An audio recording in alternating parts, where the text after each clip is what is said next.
আব্দুল্লাহ তাহের জামাতের নায়েবে আমির। নায়েবে আমির শব্দটা তারা তাদের মতো করে ব্যবহার করে। আমাদের অন্যান্য যে গতানুগতিক রাজনৈতিক দলগুলো রয়েছে সেখানে এই পদবিটি সহসভাপতি, এরকম একটি পদ। তো এই ভদ্রলোক সাবেক সংসদ সদস্য এবং এই মুহূর্তে জামাতের ওয়ান অফ দ্য টপ 3 তিনজন গুরুত্বপূর্ণ নেতা, জনাব আমির এবং জনাব সাধারণ সম্পাদক জনাব গোলাম পারওয়ার এবং জনাব নায়েবে আমির ডক্টর আব্দুল্লাহ তাহের। এর বাইরে আরো জামাতের প্রায় ডজন খানেক গুরুত্বপূর্ণ নেতা আছেন যারা এই সময়টিতে জনগণের সম্মুখে আসছেন। জামাত সেই 2009 সন থেকে আমি টকশো শুরু করি। তো সাধারণত জামাতের লোকজন টকশোতে আসতে চাইতেন না। আমি 2 বার জিল্লুর রহমান সাহেবকে কনভিন্স করে 2 জন অতিথিকে আমি ডেকেছিলাম। মূলত আমার ইন্টারেস্টে একজন ছিলেন জামাতের হামিদুর রহমান আজাদ, তখন সংসদ সদস্য ছিলেন, এবং ওই অনুষ্ঠানের মাধ্যমে তার সঙ্গে আমার একটা ব্যক্তিগত সম্পর্ক স্থাপন হয় এবং সেই সম্পর্কটি এখনো বন্ধুত্বের পর্যায়ে রয়ে গেছে। হামিদুর রহমান আজাদ, ডক্টর হামিদুর রহমান আজাদ।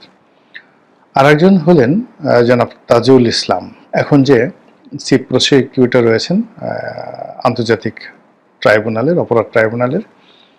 তো ওনার সঙ্গে যখন দেলোয়ার হোসেন সাঈদীর বিচার হচ্ছিল বা যুদ্ধাপরাধের বিচার হচ্ছিল, তিনি প্রায় সবার পক্ষেই ওকালতি করছিলেন। ওই সময়টিতে চ্যানেল আইয়ের 3য় মাত্রার একটি অনুষ্ঠানে আমি জিল্লুর সাহেবকে বললাম যে ওই ভদ্রলোককে ডাকেন। তো ওই সময়টিতে আমার ব্যক্তিগতভাবে জামাতের প্রতি একটা দুর্বলতা ছিল আওয়ামী লীগের অত্যাচার এবং অতি নির্যাতনের কারণে। আমার কাছে মনে হলো যে তারা কথা বলতে পারছেন না, তাদের আদর্শ তারা প্রচার করতে পারছেন না। যদিও ব্যক্তিগতভাবে জামাতের যে ধর্মতত্ত্ব, থিওলজি, ওহাবিবাদ, তারপরে মওদুদিবাদ, এই বিষয়গুলোর সঙ্গে আমার দ্বিমত রয়েছে। আমি ইসলাম বলতে যেটি বুঝি এটা মধ্যপন্থা, যেটিকে অনেক আহলে সুন্নাত ওয়াল জামাত বলেন। ঠিক সেই আহলে সুন্নাত ওয়াল জামাতের মতো করে ধর্মকর্ম করা, আবার একই সঙ্গে জামাত যেটা অপছন্দ করে, অর্থাৎ এই যে পীর, মাজার, কবর পুজো করা, এগুলো নিয়ে বাড়াবাড়ি করা, এই বিষয়গুলো আমার পছন্দ নয়। তবে আমার সাথে এই 2 গ্রুপেই একটা দূরত্ব। সেই দূরত্বটা হলো জামাত যেভাবে মাজার পূজারীদেরকে, পীর পূজারীদেরকে বা যারা পীরতন্ত্র করেন তাদেরকে ঘৃণা করে, তাদেরকে প্রতিরোধ করতে চায়, তাদেরকে অপদস্থ করতে চায়, এই জায়গাটাতে আমি দ্বিমত পোষণ করি। আবার আহলে সুন্নাত ওয়াল জামাতের যারা লোকজন রয়েছেন তাদের একটা ধারণা যে তারা ছাড়া অন্য মতাদর্শে যারা লোকজন তারা ভালো না, অনেকে কাফের, অনেকে ইসলাম থেকে খারিজ হয়ে গেছে। আপনি কিছু আলেম ওলামা যারা আছেন, যারা আহলে সুন্নাত ওয়াল জামাতের ধারক বাহক বা মুখ্য আলেম হিসেবে মনে করেন, দেখবেন যারা খুবই অহংকারী, প্রচণ্ড অহংকারী, এবং তারা খুব গালাগালি করেন, উগ্রতা দেখান এবং নিজেদের শ্রেষ্ঠত্ব তারা জাহির করেন। এই লাইনের, অর্থাৎ আহলে সুন্নাত ওয়াল জামাত বাংলাদেশে অনেকে প্রতিষ্ঠা করেছেন একটা ধারাবাহিকতা, কিন্তু আমি 80-র দশকের থেকে বেশ কয়েকজন লোককে চিনি যারা এখন যারা আহলে সুন্নাত আছেন, তাদের সবারই উস্তাদ ছিলেন উস্তাদুল আল্লাম। এদের মধ্যে একজন ছিলেন কমলাপুর রেলওয়ে জামে মসজিদ, কমলাপুর রেলওয়ে জামে মসজিদ, এটার খতিব ছিলেন জনাব তাহের। তো আবু তাহের এরকম। তো অসাধারণ বক্তা ছিলেন, কিন্তু উনি মাইল্ড ছিলেন। আরেকজন ছিলেন মাওলানা আব্দুল জলিল, উনি মারা যাওয়ার পরে। তো উনি আহলে সুন্নাত ওয়াল জামাতের মহাসচিব অথবা সভাপতি এরকম কিছু একটা ছিলেন। তো উনি খুব রাগী ছিলেন, প্রচণ্ড রাগী ছিলেন, উগ্র ছিলেন। উনি আবার শাহজাহানপুর রেলওয়ে কলোনি মসজিদ যেটা আছে, ওই মসজিদের খতিব ছিলেন, গাউসুল আজম মসজিদ। তারপরে চট্টগ্রামে যে আলফালা মসজিদের যিনি খতিব ছিলেন দীর্ঘকালীন সময়, এই ভদ্রলোক আহলে সুন্নাত ওয়াল জামাত হতেন, তার সঙ্গে আমার একটা ভালো সম্পর্ক ছিল। তো আমি তাদেরকে দেখেছি। আবার যেহেতু জামাতের আলেম ওলামাদের সঙ্গে অনেকের সঙ্গে পরিচয় আছে। এদের উগ্রতা বাদ দিয়ে দুটো দলের মধ্যেই তারা যে প্রচারণা চালাচ্ছেন, এগুলোর মধ্যে আমি অনেক যৌক্তিকতা খুঁজে পাওয়ার কারণে আমি অনেকটা লিবারেল মানুষ হিসেবে উভয় পক্ষের সাথে সম্পর্ক বজায় রেখেছি। এই জন্য অনেকের প্রতি আমার মমত্ব, আমি কারোর মতোই কনজারভেটিভ হতে পারিনি। একদম 100% আওয়ামী লীগের হয়ে বিএনপিকে কখনোই ঘৃণা করতে পারিনি। একেবারে আমার শৈশব থেকে কখনো আমি বিএনপিকে ঘৃণা করতে পারিনি। আমি বিএনপির অনেক অনুষ্ঠানে গিয়েছি যখন আমি স্কুলে পড়ি। অনুষ্ঠান হলেই আমি যেতাম। যেমন ঢাকা বিশ্ববিদ্যালয়ে যখন পড়েছি ছাত্রলীগ করতাম, কিন্তু বি চৌধুরী বক্তব্য দিচ্ছেন, আমি শুনতে যেতাম। তারপরে জাতীয় পার্টির মিজানুর রহমান চৌধুরী বা শাহ মোয়াজ্জেম সাহেব বক্তব্য দিচ্ছেন, আমি কিন্তু শুনতে যেতাম। তারপর বিএনপির আব্দুল সালাম তালুকদার অথবা কে এম ওবায়দুর রহমান বক্তব্য দিচ্ছেন, মন্ত্রমুগ্ধের মতো আমি শুনতে যেতাম। আমার মধ্যে কখনো এরকম একেবারে কনজারভেটিভনেস ছিল না। অথবা আওয়ামী লীগের যারা ভালো বক্তব্য দেন, তাদেরকে আমি সবসময় একেবারে শৈশব থেকে আমি তাদের বক্তব্য শোনার জন্য বহু মাইল অতিক্রম করে গিয়েছি। এটা আমার একটা, যাকে বলা হয় লিবারেল যে ডেমোক্রেটি, সেই সহনশীলতা রাজনীতির একটা অভ্যাস ছোটকাল থেকে গড়ে উঠেছে। ফলে আওয়ামী লীগ ছেড়ে এসেছি, বিএনপিতে এসেছি, কিন্তু বিএনপিতে আসার পরেও আওয়ামী লীগকে বিএনপির অন্য সব নেতাদের মতো আমি ঘৃণা করতে পারিনি। অথবা অনেক সময় দেখা যাচ্ছে যে নিজের ভার্জিনিটি, সততা প্রমাণ করার জন্য, সতীত্ব প্রমাণ করার জন্য অনেকে খুব বেশি যাকে বলা হয় ওভার অ্যাক্টিং করেন। তো সেটা আমার দ্বারা হয়নি। অনেক হিন্দু বলে হয়ে থাকে যে যারা মুসলমান হয়ে যায় তারা খুব বেশি বেশি গরু খেতে পছন্দ করে। আবার বিএনপির অনেক লোক আওয়ামী লীগে এসে বিএনপিকে খুব গালাগালি করে, আওয়ামী লীগের অনেক লোক বিএনপিতে এসে আওয়ামী লীগকে খুব গালাগালি করে। তো ওই জিনিসটা আমি আসলে কখনো পারিনি, পারবো না, আর পারতে চাইও না। তো সেই দিক থেকে যেটা হলো যে জামাতের যারা লোকজন রয়েছে তাদেরকে ইদানিং আমি কম বেশি সমালোচনা করছি আমার মতো করে। এই কারণে সমালোচনা করছি যে এই দলটি এখন ক্ষমতায় আছে এবং আগামীতে আরও এখন শেয়ার করে, অর্থাৎ বর্তমান ইউনিট সরকারের সঙ্গে শেয়ার করে ক্ষমতায় আছেন। আগামীতে তারা এক্সক্লুসিভলি ভোটে জিতে কৌশলে ডাকসু এবং জাকসুর মতো করে পুরো দেশের রাজনীতি নিয়ন্ত্রণ করতে চান এবং তারপরে তাদের 1, 2, 3, 4 plan A, B, C, D এরকমভাবে তারা এই বাংলাদেশকে নিয়ে 100 বছরের পরিকল্পনা করেন। তো এই অবস্থাতে একজন নেতার যে মিশন থাকা উচিত, ভিশন থাকা উচিত, এই অবস্থাতে একজন নেতার যে ভারিক্যে থাকা উচিত, দুর্ভাগ্যজনক হলেও সত্যি যে জামাতের এই প্রজন্মের যারা এই মুহূর্তে নেতৃত্ব দিচ্ছেন তারা এখন পেরে উঠছেন না। তাদের কথার ম্যাচুরিটি আলী হাসান মুজাহিদি সাহেবের মতো নয়, গোলাম আজম সাহেবের মতো নয়, এমনকি মতিউর রহমান নিজামী, আব্দুল কাদের মোল্লা, কামরুজ্জামান তাদের মতো নন। এবং গত সেই 15 বছর ধরে জামাতের যারা প্রথম সারির নেতা ছিলেন তাদের ফাঁসিতে ঝুলানোর ফলে জামাতের মধ্যে যে একটা মনস্তাত্ত্বিক পরিবর্তন আসে, জামাতের অনেকেই ভয় পেয়ে যায়। 2 নম্বর হলো যে যারা সিনিয়র নেতৃবৃন্দ চলে গেছেন তাদের জায়গায় যারা আসছেন পরবর্তীতে, তারা আসলে এইভাবে পাবলিক মিটিং করার মতো, সাংবাদিক মোকাবেলা করার মতো অভিজ্ঞতা তাদের কখনোই ছিল না। ধরুন আমি যখন 2009-10 সনে একটা বক্তব্য দিয়েছি টেলিভিশনে, সভা সমিতিতে বক্তব্য দিয়েছি, বক্তব্য শুরু করার আগে আমার হাত পা কাঁপতো, মোষ ঘামিয়ে যেত, বক্তব্যের ধারাবাহিকতা থাকতো না, কখনো পরিবেশ পরিস্থিতি আমাকে নিয়ন্ত্রণ করতে, আমি পরিবেশ পরিস্থিতি নিয়ন্ত্রণ করতে পারতাম না। কিন্তু এই কাজগুলো ক্রমাগত করার ফলে এখন এই সময়টিতে এসে যে দক্ষতা এসে গেছে, অভিজ্ঞতা এসে গেছে,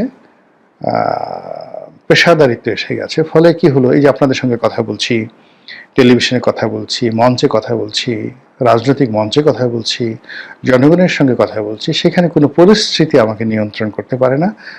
আমি আমার মতো করে কথা বলছি, এটা পারি, এটা দীর্ঘদিনের প্র্যাকটিসে এটা হয়ে যায়। কিন্তু এটা 2016 সালে সম্ভব ছিল না, 14-12 সালে সম্ভব ছিল না, এমনকি 2018 সনে এটা সম্ভব ছিল না। প্রতিদিনই আমি কিন্তু শিখছি।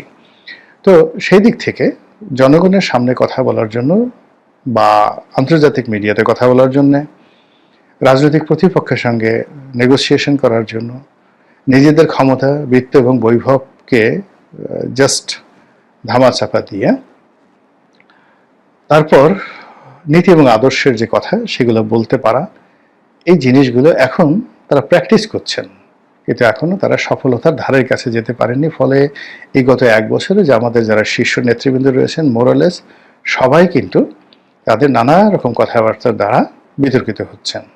এবং সেই দিক থেকে ডক্টর আবদুল্লাহ তাহের তিনি যেহেতু বেশি কথা বলছেন, বেশি বেশি সব জায়গায় যাচ্ছেন, ফলে তার ভুলের পরিমাণও বেশি হয়ে যাচ্ছে। তিনি বকা খাচ্ছেন, কটুবাক্য শুনছেন, তার সঙ্গে সঙ্গে আবার শিখছেন, বিনয়ের সঙ্গে তিনি শেখার চেষ্টা করছেন এবং অতি সম্প্রতি তিনি আমেরিকাতে গিয়ে অনেকগুলো কাণ্ড ঘটিয়েছেন।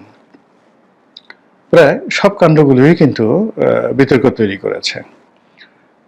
প্রথমত তিনি সেখানে গিয়ে আমেরিকাতে গিয়ে আওয়ামী লীগ সম্পর্কে যে বক্তব্য দিয়েছেন এবং দলীয় নেতাকর্মীদের সঙ্গে যে সকল কথাবার্তা বলেছেন, অবস্থার দৃষ্টি মনে হয়েছে যে আওয়ামী লীগের সঙ্গে তার একটা সম্পর্ক আছে, যে আমাদের একটা গোপন আতাত সম্পর্ক রয়েছে এবং নিউ ইয়র্কের মাটিতে যা কিছু ঘটেছে এটা জামাত জানতো কি জানতো না সেটা পরের বিষয়, কিন্তু তার সেই বক্তব্য দ্বারা এই ধরনের বিতর্ক কিন্তু হয়েছে এবং হচ্ছে, যেটা আমরা এখন টের পাচ্ছি বা আমরা এখন বলছি। দ্বিতীয়ত তাদের যে অ্যাম্বিশনগুলো, মনের যে সুপ্ত চিন্তা, অনেক সুপ্ত চিন্তা আমাদের রয়েছে কিন্তু আমরা এগুলো বলি না। আপনার জৈবিক সুপ্ত চিন্তা রয়েছে, বুদ্ধিবৃত্তিক চিন্তা রয়েছে, অর্থনৈতিক চিন্তা রয়েছে, যেগুলো অসম্ভব আপনি কল্পনা করেন কিন্তু এগুলো কারো কাছে বলা যায় না।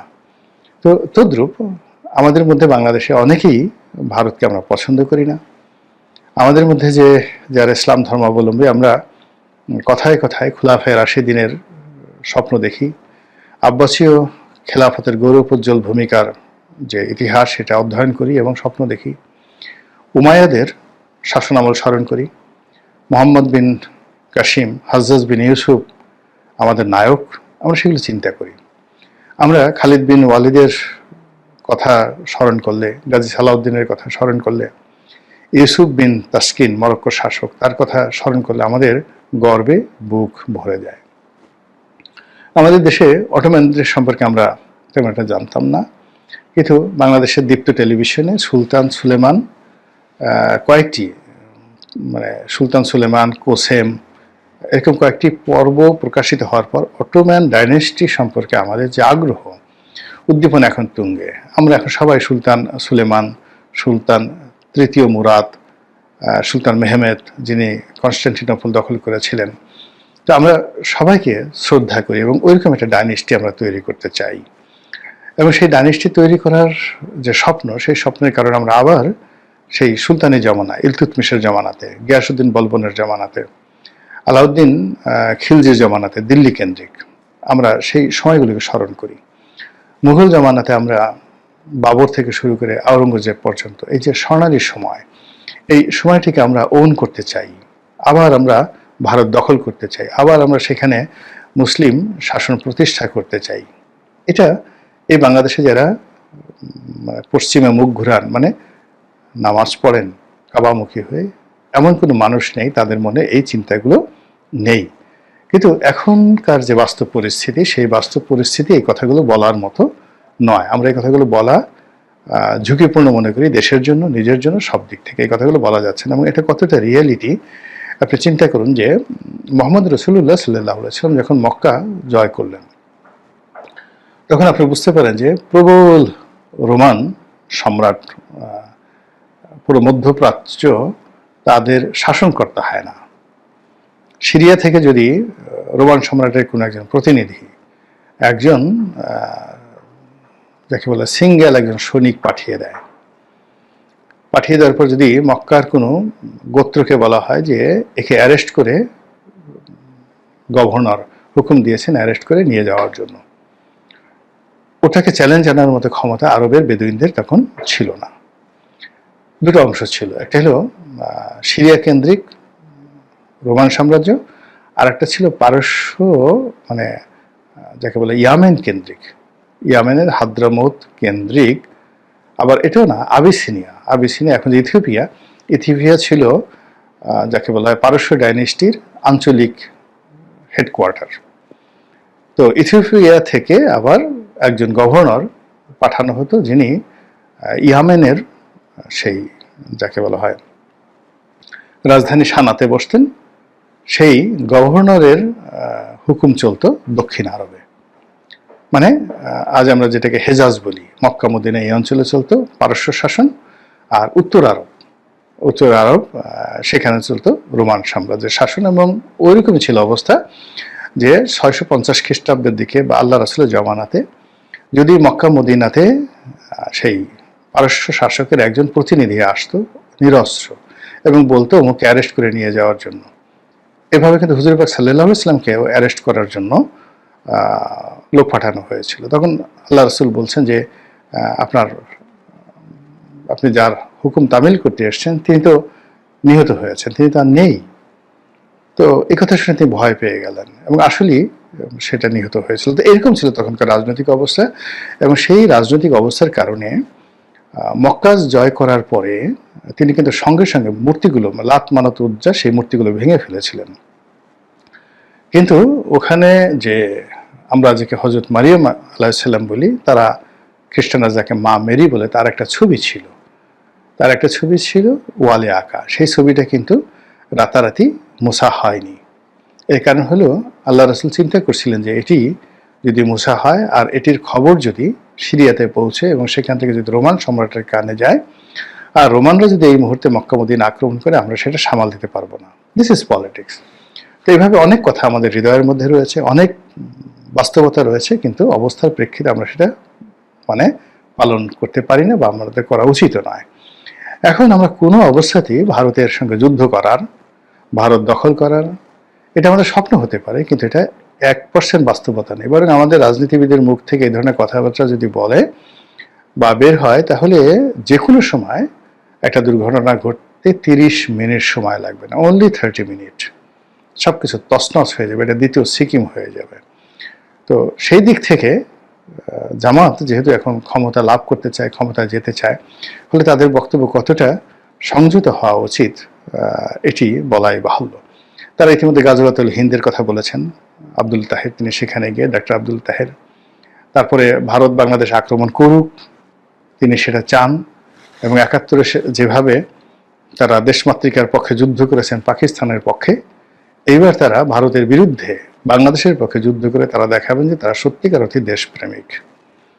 ভীষণ রকম এটা রিপারকেশন তৈরি করেছে। আর সবচেয়ে আজকের যে বিষয়টি নিয়ে আলোচনা করব, তিনি একটি বক্তব্যতে বলেছিলেন যে জামাত যদি সরকার গঠন করে, তাহলে মুসলিম বিশ্ব, ধনী আরব রাষ্ট্র, তাদের যে জাকাতের টাকা আছে, জাকাত ফান্ড আছে, জামাত তাদেরকে কনভিন্স করে এই জাকাতের টাকা এনে বাংলাদেশের দরিদ্র মানুষকে সহযোগিতা করবে। ভীষণ রকম আপত্তিকর কথা। আমরা এখন বিশ্বের কোনো দেশের জাকাত গ্রহণ করার পর্যায়ে নেই। এটি খুবই অবমাননাকর, খুবই অসম্মানের কথা, অমর্যাদাকর, মর্যাদাহানির কথা যে আমরা কেন সেই অন্য মুসলিম কান্ট্রি থেকে জাকাত এনে আমাদের এই দেশে বিতরণ করবে। এমনিতেই বঙ্গবন্ধুর জামানাতে সেই তলাবিহীন ঝুড়ি, বটমলেস বাস্কেট, এই কথা নিয়ে খুব যাকে বলা হয় বিতর্ক হচ্ছিল এবং এখন পর্যন্ত হচ্ছে যে হেনরি কিসিঞ্জার বাংলাদেশকে যে তলাবিহীন ঝুড়ি বলেছিলেন, সেটাই বঙ্গবন্ধুর কারণে তলাবিহীন ঝুড়ি তৈরি হয়েছিল, যেখানে সারা দুনিয়া মুক্তিযুদ্ধের পর বাংলাদেশকে সহযোগিতা করেছে, কিন্তু সেই সহযোগিতা সরকার কাজে লাগাতে পারেনি, তলাবিহীন ঝুড়ির মতো সেটা নিচে পড়ে গেছে। তো সেই দিক থেকে জামাত কি করবেন, তিনি একটা ভিক্ষুকের জাতি তৈরি করবেন। তারা যে জাতি সারা দুনিয়াতে ভিক্ষা করে বেড়াবে, মুসলমানদের দরবারে ভিক্ষা করে বেড়াবে। তো এই কথা নিয়ে খুবই বিতর্ক হচ্ছে। জামাতের উচিত এই ধরনের কথাবার্তা পরিহার করা, আর এই ধরনের বিশ্ব মঞ্চে গিয়ে কি কথা বলা উচিত সে বিষয়ে ট্রেনিং দেওয়া। মহান আল্লাহ আমাদের সবাইকে হেদায়েত দান করুন এবং হেফাজত করুন। আসসালামু আলাইকুম ওয়া রাহমাতুল্লাহি ওয়া বারাকাতুহু।